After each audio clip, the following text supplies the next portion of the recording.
Assalamualaikum warahmatullahi wabarakatuh. Saya Putri Febrianti NIM 1921041023. Pada kesempatan ini saya akan menjelaskan tentang organisasi proyek. Sebelum kita membahas lebih lanjut tentang jenis-jenis organisasi proyek, kita perlu mengetahui organisasi proyek apa sih? Organisasi proyek merupakan alat untuk mencapai tujuan dengan mengatur dan mengorganisasi sumber daya, tenaga kerja, material, peralatan, dan modal secara efektif dan efisien dengan menerapkan sistem manajemen sesuai dengan kebutuhan proyek.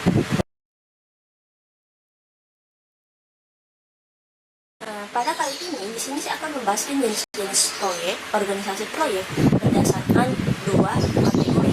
Yang pertama itu yang secara umum menurut PMBOK dan berdasarkan jenis kontraknya menurut BERI dan kawan-kawan.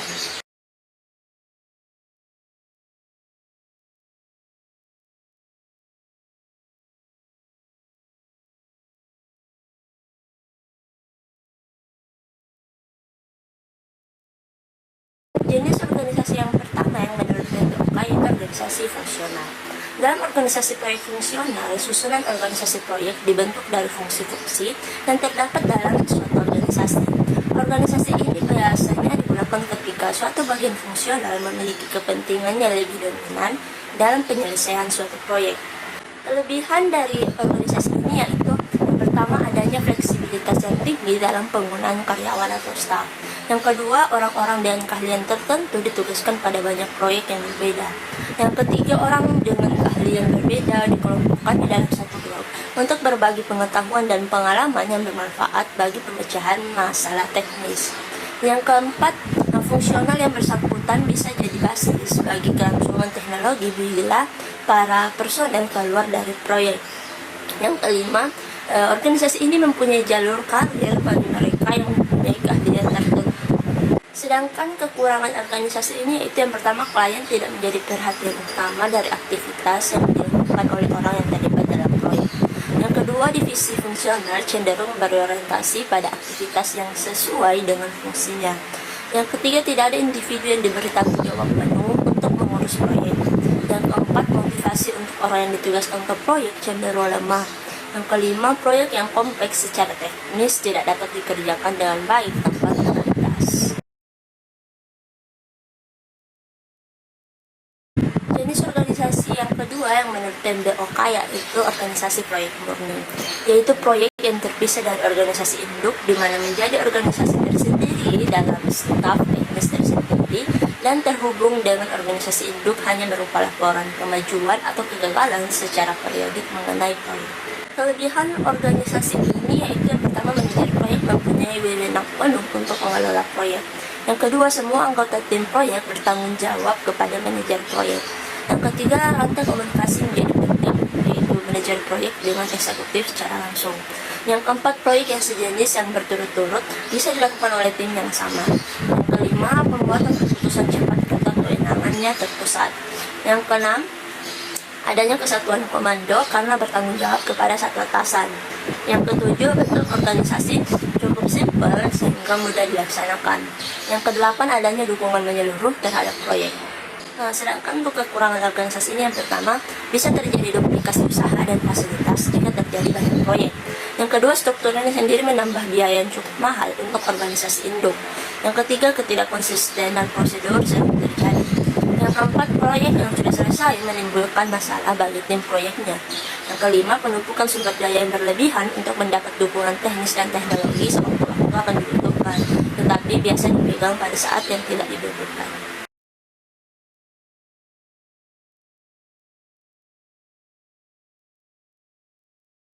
Jenis organisasi yang terakhir yang menurut PMBOK yaitu organisasi matriks. Pada dasarnya, organisasi matriks ini merupakan penggabungan kelebihan yang terdapat dalam organisasi fungsional yang pertama dan organisasi proyek khusus. Digunakan untuk menggambarkan organisasi yang membutuhkan penggunaan minimal pada tim proyek maupun kelompok produk bisa membentuk pola organisasi. Kelebihan dari organisasi ini yang pertama, manajer proyek bertanggung jawab penuh kepada proyek. Yang kedua, apabila terjadi permasalahan dapat segera ditindaklanjuti. Yang ketiga, lebih efisien karena menggunakan sumber daya dana maupun tenaga ahli yang dimiliki pada beberapa proyek sekaligus. Yang keempat, para personel dapat kembali ke organisasi induk semula apabila proyek telah selesai. Sedangkan untuk kekurangannya, yang pertama, manajer proyek tidak dapat mengambil keputusan mengenai pelaksanaan pekerjaan dan kebutuhan personel, karena keputusan tersebut merupakan wewenang dari departemen lain. Yang kedua, terdapat tingkat ketergantungan yang tinggi antara proyek dan organisasi lain pendukung proyek. Yang ketiga, terdapat dua jalur pelaporan bagi personel proyek karena personel proyek berada di bawah komando pimpinan proyek dan departemen fungsional.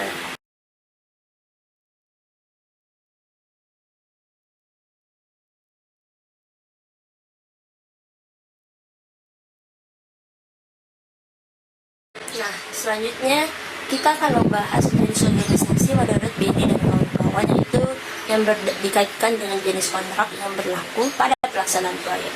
Yang pertama itu ada organisasi tradisional. Organisasi tradisional merupakan sebuah sistem tertutup di mana semua variabel diperhatikan dan berada di bawah pengendalian pihak manajemen. Kelebihan dari organisasi ini, yang pertama, lebih mudah untuk anggaran dan biaya kontrol. Yang kedua, lebih besar kontrol sumber daya teknis karena semua dikelola di bawah departemen umum atau manajemen divisi. Yang ketiga, kebijakan dan prosedur yang konsisten di antara tim melaporkan ke saluran manajemen umum. Sedangkan untuk kekurangannya, yaitu yang pertama, tidak ada individu bertanggung jawab untuk keseluruhan memberikan proyek. Yang kedua, koordinasi sumber daya di luar saluran komunikasi vertikal itu sulit. Yang ketiga, pelanggan komunikasi disalurkan melalui manajemen atas. Jenis organisasi yang kedua yaitu organisasi pembangun pemilik. Nah, dalam organisasi ini, pemilik bekerja dengan kemampuan sendiri baik di bidang perencanaan atau desain maupun pelaksanaan konstruksinya, sehingga tugas pemilik adalah sebagai desainer dan kontraktor.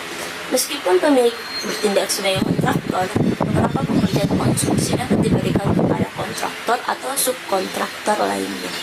Kelebihan dari organisasi ini, yang pertama, sistem perpajakan yang digunakan adalah KPS, yaitu kegiatan membangun sendiri, sehingga pembayaran dan pelaporan dilakukan tiap sebulan sekali, yang berarti PPN yang dikenakan itu sebesar 4%. Yang kedua, RAB bangunan menjadi lebih efisien karena nilai PPN yang 4% itu berbeda dengan kontraktor sebesar 10%. Yang ketiga, dari segi pelaksanaan proyeknya, organisasi ini lebih banyak menguntungkan untuk owner karena pembelanjaan dan pembayaran untuk material semua dilakukan langsung oleh owner atau pemilik proyek. Yang keempat, owner bisa mengontrol langsung progres bilak dan pengeluaran langsung ke tim pembangun. Sedangkan kekurangan organisasi ini dari segi tim pembangun itu keuntungan yang diperoleh dari tim pembangun tidak sebesar dengan kontraktor karena sistem pengupahan dengan sistem fee persen sebesar 5-7%. Yang kedua, owner akan disibukkan dengan proses pelaksanaan proyek seperti pembayaran ke supplier atau vendor-vendor material. Jenis organisasi yang ketiga menurut BDKK yaitu organisasi putar kuncing. Bentuk organisasi ini yaitu di mana konsultan kontraktor berfungsi sebagai perencana dan pelaksana proyek. Dalam metode ini, keseluruhan manajemen proyek yang meliputi konsep perencanaan, perancangan, pelaksanaan konstruksi, serta penyelesaian proyek biasanya ditangani oleh satu perusahaan. Kelebihan dari organisasi ini, yang pertama, pelaksanaan tahapan kegiatan proyek pada organisasi semacam ini bisa dilakukan overlapping sebab tanggung jawab desain dan pelaksanaan konstruksi berada pada satu pihak. Yang kedua, hanya satu kontrak yang diperlukan oleh pemilik meliputi semua perihal reka bentuk dan pembinaan serta proses pengendalian proyek dilaksanakan oleh satu organisasi. Yang ketiga, mengurangi masa pelaksanaan proyek karena kontraktor sepenuhnya terlibat di dalam proyek pembinaan bermula dari awal hingga akhir. Yang keempat, dapat mengurangi keterlibatan pemilik secara terus-menerus mengenai hal-hal yang berkaitan dengan masalah teknikal, kos, masa, dan lainnya. Kekurangan dari organisasinya yaitu yang pertama, terdapat sedikit saja pemeriksaan baki atau check and balance dibuat yang menjadikan pemilik tidak diberikan maklumat. Yang kedua, disebabkan penglibatan pemilik yang sedikit tersebut, produk binaan yang terhasil sedikit banyak mungkin tidak memenuhi kehendak dari pemilik tersebut. Yang ketiga, harga bagi suatu proyek itu tinggi. Jika jika dibandingkan dengan sistem tradisional.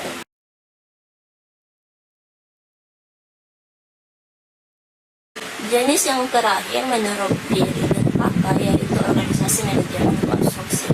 Organisasi manajemen konstruksi berkaitan dengan manajemen proyek yang terdiri dari manajemen konstruksi dan pihak-pihak lainnya, seperti kontraktor, konsultan perencana, dan lainnya, yang mempunyai tugas mengelola proyek secara terpadu dari perencanaan proyek, desain, dan pelaksanaan konstruksi. Kelebihan dari organisasi ini yang pertama, biaya optimal proyek dapat dicapai karena tim manajemen konstruksi sudah berpartisipasi pada tahap perencanaan. Yang kedua, biaya pembangunan keseluruhan proyek dapat dihemat dibandingkan dengan sistem tradisional karena tidak ada pembebanan ganda dari keuntungan kontraktor dan subkontraktornya.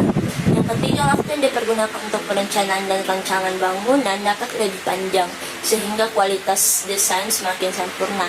Yang keempat, mutu lebih terjamin karena tim manajemen konstruksi membantu kontraktor dalam hal metode pelaksanaan, implementasi, dan quality control.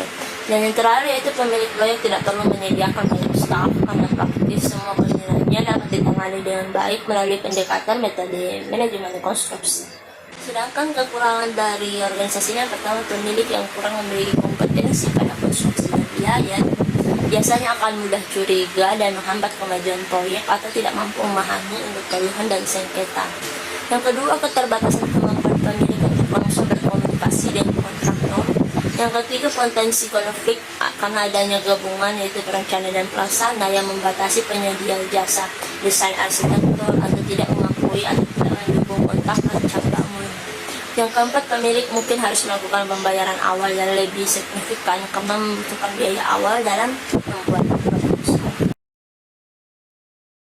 Sekian dari saya mengenai organisasi proyek. Kurang lebihnya mohon maaf. Wabillahi taufiq wal hidayah. Wassalamualaikum warahmatullahi wabarakatuh.